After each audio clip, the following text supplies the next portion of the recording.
जय श्री कृष्ण, जय श्री राम। अयोध्या नगरी कोई छोटी नगरी नहीं थी, बहुत विशाल नगरी थी।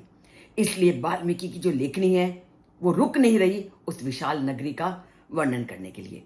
तो जहां उन्होंने लोगों के मनोरंजन को ध्यान में रखा, अयोध्या नगरी के लोगों के, वहीं उनकी सुरक्षा का भी पूरा उत्तरदायित्व उन्होंने अपने कंधों पर लिया हुआ था। उन्होंने अयोध्या नगरी की रचना ऐसे कर रखी थी कि कोई भी जो शत्रु था उनकी बाउंड्री में प्रवेश नहीं कर सकता था।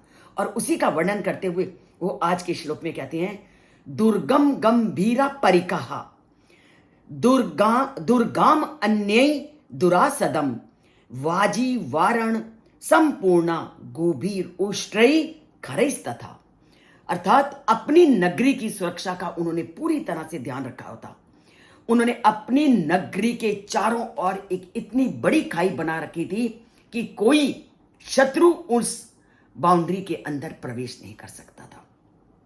तो कितना ध्यान रखते थे वो अपने देश की, अपनी नगरी की सुरक्षा का, क्योंकि कोई भी जो शत्रु है वो उनकी बाउंड्री में प्रवेश ना कर सके।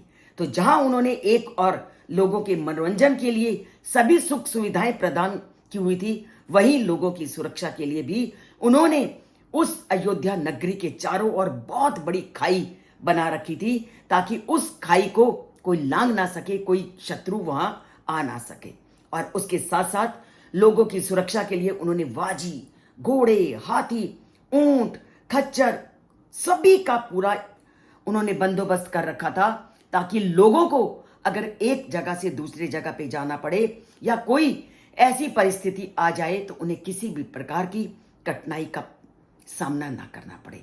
तो ऐसे हित चिंतक थे हमारे पहले के राजा, ऐसे प्रजा के कल्याण में लगे रहते थे और प्रजा के सुख का ध्यान रखते थे हमारे प्राचीन काल में राजा, जो अपनी प्रजा के कल्याण के लिए अपना सारा धन दौलत नौछावर कर देते थे।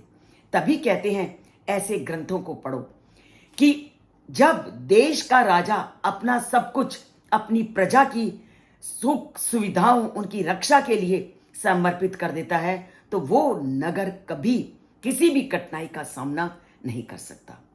तो अगर देश को ऊंचा करना है तो रामायण के इन श्लोकों को भली भांति समझना है, जीवन में उतारना है, ऊपर से लेकर नीचे तक सभी लोगों को, राजा से लेकर रंक तक, अर्थात मिनिस्टर से लेकर जनता तक।